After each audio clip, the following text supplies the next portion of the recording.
Hello, everybody, and welcome to another episode of Veriff Voices, the podcast where we delve into tech, fraud, compliance, and all things related to identity verification. My name is Chris Hooper. I'm Director of Content here at Veriff, and joining me today is one of my colleagues, Geo Jolly, and the two of us are going to shine a bit of a spotlight onto one subject in particular, and that's biometrics, which seems to be a very hot topic at the moment. Geo, welcome first of all, and thank you for joining us. Do you just want to give everybody listening a little bit of background as to who you are, your experience, your role at Veriff, and maybe your journey to Veriff as well, just as a bit of a round? Yeah, thanks a lot, Chris. Hello, everyone. I've been working with Veriff for more than 2 years now. So my current focus at Veriff is everything but facial biometrics. So Veriff is an identity verification provider, and biometrics is a very fundamental and key aspect of our offering. Prior to Veriff, I've been working with financial tech companies, mostly around compliance, customer onboarding, screening, and also working closely with machine learning teams. So all my roles and responsibilities really focused on leveraging machine learning, AI, and building solutions that can be future-proof. And at Veriff, it will be more about giving that privacy, fraud prevention, and better user experience. Nice one, thank you. Yeah, you mentioned sort of hinted a little bit there as to sort of the breadth, if you like, of what biometrics can do. I think maybe it's worth us just starting off by talking about what biometric technology actually is, and sort of just giving folks a bit of a level set on the definitions there, because obviously the adoption has been pretty widespread. I think they're very important developments, if you like, in this field, especially in the areas of privacy and everything else that you mentioned there. But let's just start with what they are first, and then we'll go into some of the use cases and some of the sort of the possibilities with them, if you like, after that. Yeah, sure. I think biometrics has been we all are aware of biometrics and we all use it on a daily basis. And I think in the last 2 decades, we saw that trend of biometrics based authentication or using of biometrics on a day-to-day basis. So for me, I think I would say biometrics is technology is primarily ways that you are used to identify and authenticate individuals based on their unique biometric characteristics. And it could be also behavioral characteristics. So for instance, it could be using your selfie to unlock your smartphone, or again using your selfie to onboard an aircraft, or it could be using your fingerprint to verify with governmental agencies, or sometimes it could be your voice, right? And certain scenarios, when you work with, let's say, fitness apps, for instance, it could be analyzing your motion or your gait. So I think we all are using biometrics for different purposes, but I think we just don't realize probably this is the underlying technology, and it's something very, very common on our day-to-day life. Got it. Yeah. So it is a lot of data really that's sort of unique to you, isn't it? Or unique to the individual, I should say, that allows people to be identified that way. Now, at Veriff, then, we've taken the sort of the approach of focusing on one particular part of biometrics. Do you want to explain what that is? It's kind of that sort of facial biometrics analysis, and I think maybe explain what that is first, and then maybe some of the reasons why we've gone that way as well, possibly too. Yeah, sure. I think when we wanted to solve identity verification and ongoing authentication, our traditional way of onboarding someone, let's say, into a bank is someone goes into like a physical branch, they submit their picture or a passport image of themselves, or they take a picture there. So at Veriff, we are doing like at the convenience of users, we are using facial biometrics. So what we are trying to do here is to recognize a face using our machine learning and AI. So we try to understand where are the eyes, nose, and the facial landmarks to ensure that is present and that is actually a human being present. And we can give that trust back to our customers saying, hey, we have identified actual human face and we recognize that, and this is a real human you can trust them to do a transaction with or business with. So that is how we use. So our main focus at Veriff is physical biometric, but essentially mostly on facial analysis and facial biometrics. Got it. And there's an element of the sort of user experience angle to this, certainly, isn't there? In that, really to do that, all you really need is a camera, is a phone with it, or a device with a camera that's be able to take a picture of yourself. And other aspects of biometrics, such as fingerprint scanning or eyeball scanning, that requires very tech heavy kit that just doesn't exist in people's homes. So is that something that is one of the reasons as well that has sort of propelled us to go down that route? Yeah, exactly. So I think when we build technology, we also have to ensure it is accessible, it is inclusive, it's available across everyone in any market, in any country. So I think most of the cameras or mobile devices that people use has a front camera, or a camera on its own as well. So we realized that it is very simpler and more accessible and globally available for everyone to use this technology. And the second is, people are used to take selfies or pictures, so we are not asking them to learn or to do an action that is very new. So I think we wanted to tap into that to ensure that we are not creating a different experience, but we are leveraging what that is a normal behavior, but we apply that into the use case of customer onboarding.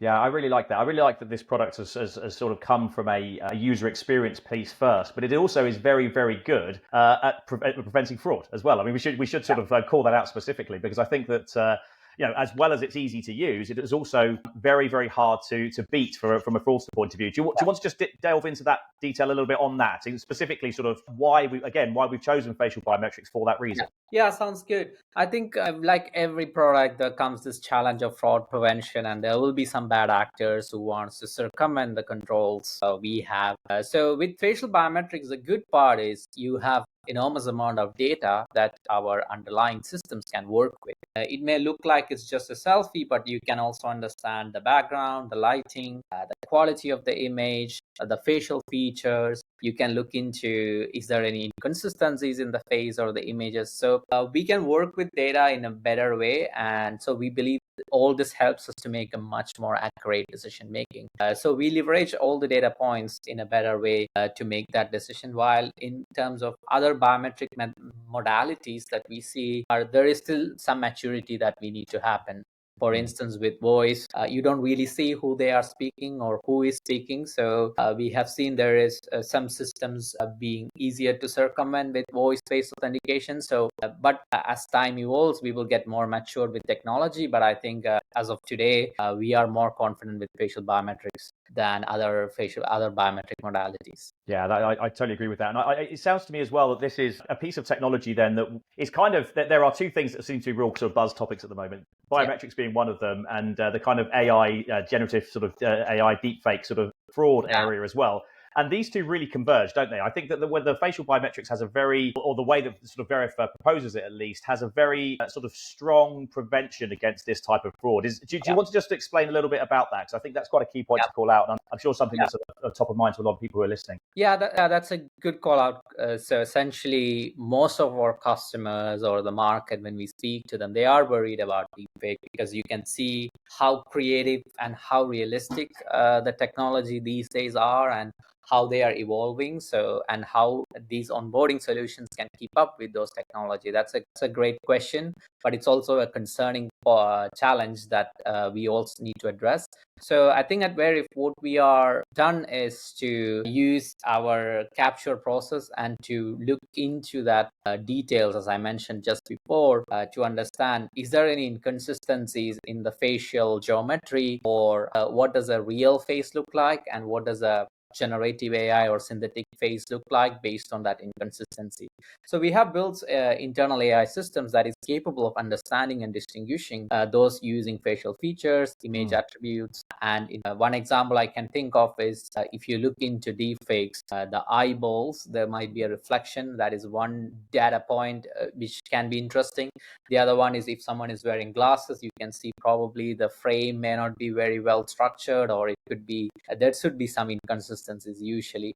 And many times it's quite invisible for human eyes, but the systems that we build operates on images on pixels. So it is going into that detail of pixel level, and to understand what is the inconsistencies, and then give that accurate decision making. So we have built systems based on our knowledge in the market, and also leveraging our experience working with global customers. Absolutely. And I think it's probably worth saying too that this is a system that is constantly improving as well. Everything that you've said there is a problem that we've sort of come up against, overcome, and then we've learned to sort of deal with it next time, haven't we? So what's some of the, I don't know how much you're allowed to talk about with the sort of the systems behind the scenes, if you like, but it's obviously very sort of AI centered, and that's the reason for the speed there as well. But it's sort of reinforced by sort of human feedback as well, or what's the sort of the learning mechanism, I guess, to make this constantly improving?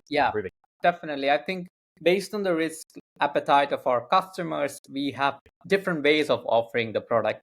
So sometimes it is fully automated. There is no manual fallback at all. Well, there are certain customers and certain products where there is that manual fallback, which means that we can always understand the decision making of the machine and how is the human being overwriting, or is a human being agreeing to that decision, or is human disagreeing to that decision. So when there is a disagreement, we can always leverage that as weakness of our system and focus on that and in improvements. And in addition to that, we have internal data operations team who is actively working on understanding the gaps in our current offering, understanding which verification sessions we might have led through or should not have made the correct, and we didn't do the correct decision. So all this data helps us to continuously monitor our performance, and then once we do that quarterly improvements, we can actually take all the feedbacks that and the gaps we have identified and constantly improving it.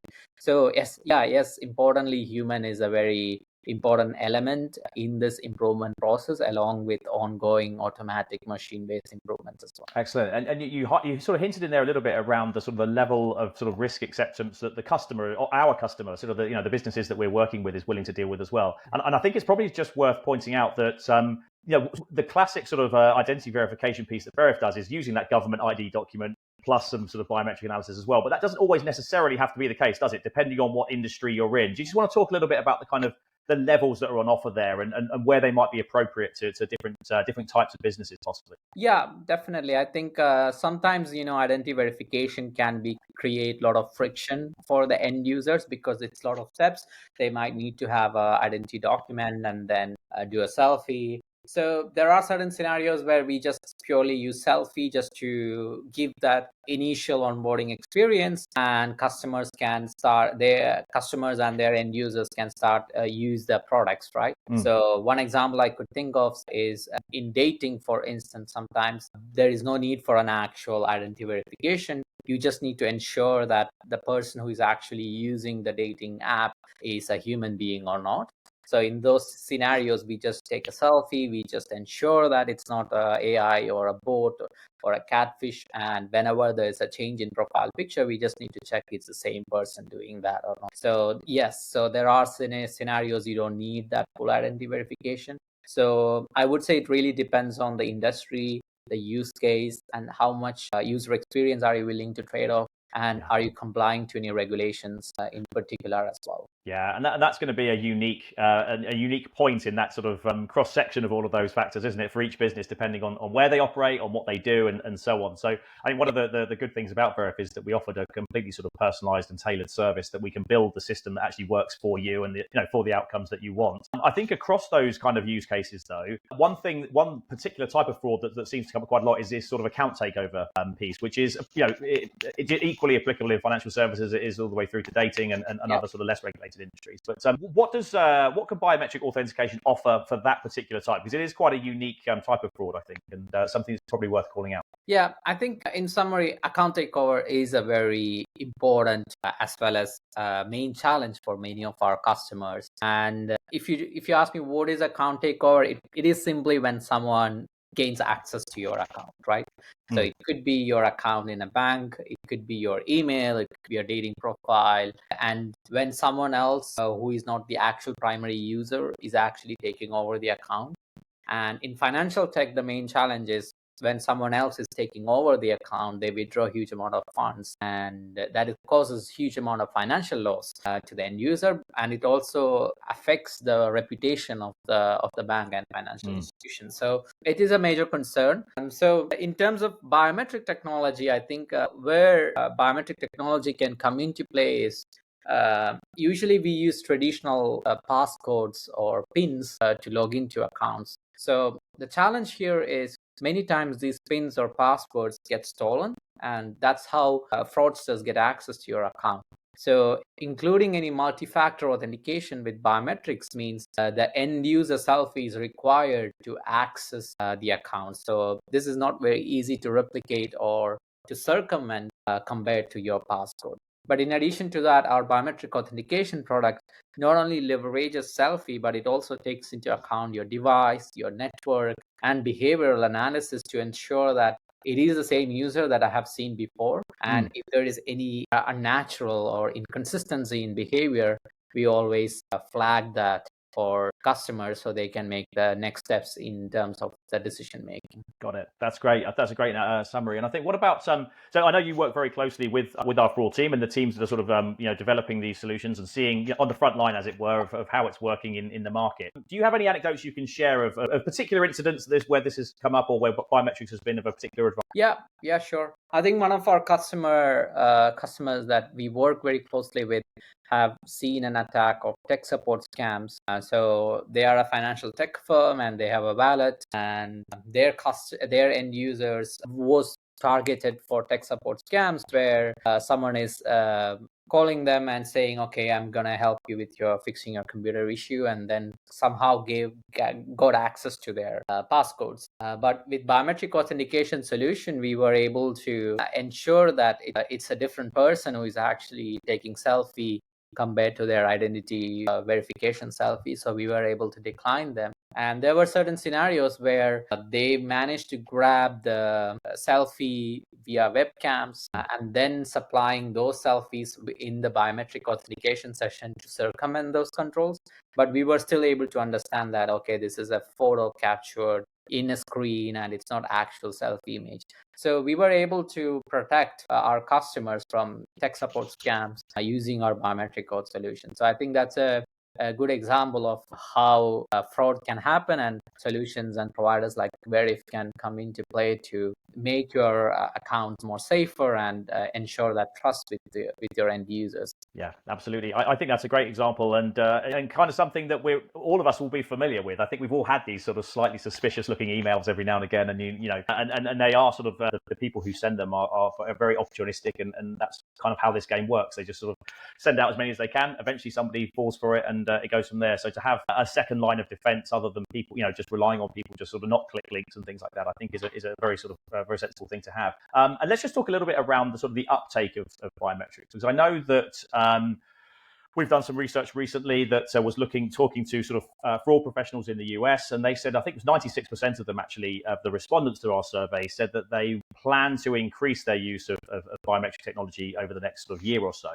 Is that something that you've seen? I mean, I think the uptake to me feels very, very strong. It feels like it's got a bit of a tidal wave effect to it at the moment. Is that something you're seeing from the market as well? Yeah, definitely. I think as traditional banks are also moving into this digitalized economy and starting to revamp their onboarding process, we are seeing more and more customers adopting biometrics, and they are also acknowledging the fact that it is no longer normal to expect someone to go into a physical branch to do every step of their digital or activities like payments or any changes in their account. So that trend is already there, and I think one of the most other aspects I see is also there is that increasing trust in biometric technology. I think there was initially those doubts whether this is capable of future proofing and capable of preventing fraud. I think in the market now it's quite as normal and standard and acceptable, and there is also the different kinds of standards and testing, and there is that trust that this is a technology that we can use and it is going to safeguard our businesses online. Yeah, and let's talk about sort of the other side of the coin when it comes to uptake as well, because that's obviously the business side of things. Let's talk about sort of the end user side as well, because another piece of research we've done, our fraud index, I think it found that sort of around 60%, I think, of respondents had expressed some comfort with using facial recognition to access online services. That obviously leaves quite a big gap who aren't. It's obviously 40% there, that the other side of that coin. Do you feel like that's a trend that's heading in the right direction, as it were, in terms of the sort of more general? I know that there's sort of some suspicion around in some areas around using facial biometrics, but yet those same folks are happy to post pictures online and things like that too. So it's a bit of a grey area, isn't it, about what people are prepared to do? And do you just want to talk a little bit about that side? Yeah, I think there are different concerns for different segments of users. I think one of them I would say is primarily data protection is a concern for many of the users, just to ensure their biometric data is safe because of all the data breaches and how privacy is important for them. And the second one is, I would say they are also concerned of their data being used to train and build machine learning models. So even in social media, there are certain people who don't use social media for this reason. They believe They don't want their images to be in public or used for any business improvements or targeted advertising. So that is a valid concern, and I think it is important as well for them. Third one, I think people are also afraid their images can be misused at some point. So they also believe when you do identity verification, the data is not secure and it could also be misused for some other purposes. So it's a general lack of trust, I would say, when it comes to privacy, the lack of security. And I think there needs to be an awareness. And once that awareness is there, I think people will be able to understand what kind of scenarios where you should be able to use biometric and what are those scenarios where you shouldn't be using biometrics and sharing them. And how, just to stay on this topic a little bit, how does Veriff sort of answer that question and that sort of query around the privacy piece in particular? Is there a sort of certification process? Are there certain levels of sort of standards and things that have to be maintained in order to sort of store images and things? I mean, what's the background there, and what's the sort of the counter argument, if you like, to that privacy piece? Yeah, definitely. I think at Veriff we strictly follow every regulation that GDPR is laying out to us. So we understand we don't store any data or image on its own. We anonymize it in case if we are allowed to store, and there is strict data retention policies around selfie images or biometric images. And we work with our customers to understand what is the risk of your users, and based on that, we have data agreement policies and how to delete the data as well. So so we strictly follow GDPR regulations, and we work with our customers to ensure they are confident in the way we store the data, we manage the data, and how we monitor our systems without any breaches in our data storage and monitoring. Awesome. Yeah, that is very, very reassuring, actually. And let's just talk sort of some practical sort of tips, if you like, for people and individuals and businesses, I should say. Are there some sort of tips that you would give, some sort of steps that businesses can follow to ensure that they are sort of safeguarding themselves from various threats? And what sort of processes should they follow if they are thinking about going down this route of bringing in biometric technologies into their sort of onboarding flow or their re-authentication flow? What would you suggest as a sort of starting point for them? Yeah, I think first and important thing they want to ensure is to understand really the needs of their users and understand what is the expected behavior and where exactly that biometric technology can come into play. So I think that's important to understand that use case and needs.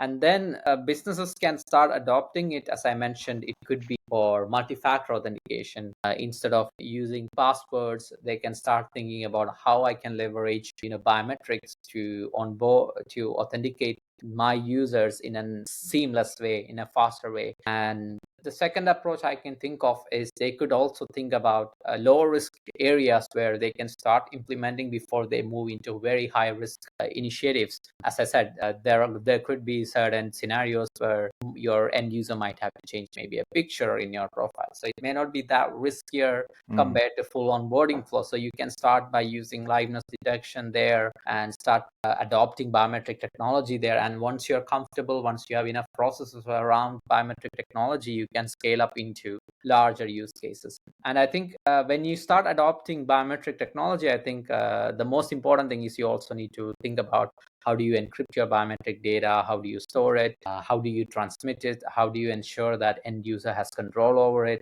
So that policies and procedures and that compliance aspect is also important when you go into larger use case. And I think the last and most important thing is to stay up to date about trends and what is happening in the industry, what is the kinds of attacks. So if you implemented something, let's say this year, it may not be up to date forever. So you need to stay ahead of the game and work with either with partners like Veriff or certain firms to ensure that your biometric technology is up to date, so it's future proof as well. Absolutely. And I think there is a lot to sort of consider with these sorts of decisions. But I think that actually I would steer people to our website, where there's a number of case studies of organizations who have gone through this very thing. And as you've said, they've started with a small, possibly low risk element of their business to try things out and make their mistakes there, as it were, and learn from them and things like that. And then they can build it out as they go. And we quite often find, I'm sure you'd agree, Joe, that once our customers start going down this path, they upscale very, very quickly when it comes to because they sort of see the benefits, in real time, as it were. You mentioned as a last point there, sort of just keeping ahead of trends and things like that. You just want to have a little quick look into the future and tell us what the sort of the next 12 months hold maybe for the biometric space more generally. But I know also by the time people hear this, we would have perhaps we would have launched our biometric product ourselves. So there might be some exciting news that you can tell us there too. Yeah, I think one of the main thing, as we all know, we know the trend and hype in generative AI and the amount of organizations adopting it. So I think it also will come with a challenge about certain algorithms, certain systems may not be as performant. So biometric fraud may increase, and that might create more tension for within the industry. It's good to keep an eye on your systems and ensure that there is that monitoring. So I'm foreseeing that happening. And the second thing, as I think about as we were discussing just before, there will be more adoption. So there will be more adoption because of the general AI trend and customers, and there is a lot of noise and buzz around about AI in the market. So, and there is a lot of products that is using and leveraging AI, and it's getting more and more mature. So I think more and more organizations will start adopting AI for creating better user experiences as well. And I think the most what I'm more excited about is about adoption of AI and this biometric technology into your day-to-day use cases, right? So whether it could be from travel, or it could be into you making a shopping, all these kind of use cases, I think that we will see more and more day-to-day activities where you are leveraging biometric technology much more actively. I think these are the three things that one is a worry, the other thing two are more like a positive outlook of more adoption and making our lives better with AI. So that's where I see the next 12 months, and I'm excited, but also at the same time I'm also cautious in very side of things to constantly improve our systems to keep up with all the technologies. Yeah, absolutely. Well, it's been very exciting to watch over the last, since I've been at Veriff, actually, the development of this product and the leaps and bounds that have been made in the last 12 months are absolutely incredible. It's great to see, and I think that our customers who are using this product fully appreciate that as well, and can sort of see it, as I said before, in real time and how it's affecting their business. So that was great. Gio, this has been a great overview. I think we've covered an awful lot of ground here. It will be great to touch base again with you soon, actually, just to sort of see how this is progressing, because I think it is a very quickly moving space, and sort of, keeping in touch with you will be very useful for us, I'm sure. So thank you for your time. I really appreciate it. Thanks a lot, Chris. It was nice talking to you, and hope to see you all again soon. Yeah. Absolutely. And thank you, everybody, for listening.